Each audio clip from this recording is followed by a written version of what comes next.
વડોદરાથી સુરત તરફ જવાના રોડ ઉપર આવેલી નેશનલ હાઈવે નંબર 48 ઉપર સલતુજ હોટેલના પાર્કિંગમાંથી વિદેશી શરાબના જથ્થા ભરેલા ટેમ્પો સાથે વરણામાં પોલીસે 2 શખ્સોની અટકાયત કરી 19.35 લાખ ઉપરાંતનો મુદ્દામાલ કબજે કર્યો હતો.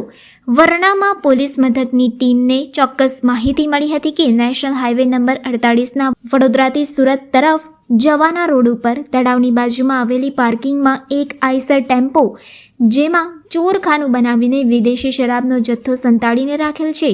જે ચોક્કસ માહિતીના આધારે વરણામાં પોલીસ મથકની ટીમે હોટેલ ખાતે પહોંચી પાર્કિંગમાં પડેલ ટેમ્પોમાં તલાશી લેતા તેમાંથી 2 ઇસમો કરજણના નરેશ વસાવા અને લક્ષ્મણ વસાવા જણાઈ આવ્યા હતા. જ્યારે ટેમ્પોની પાછળના બોડીના ઉપરના ભાગે લોખંડના એંગલ વડે એક ચોરખાનું બનાવવામાં આવ્યું હતું.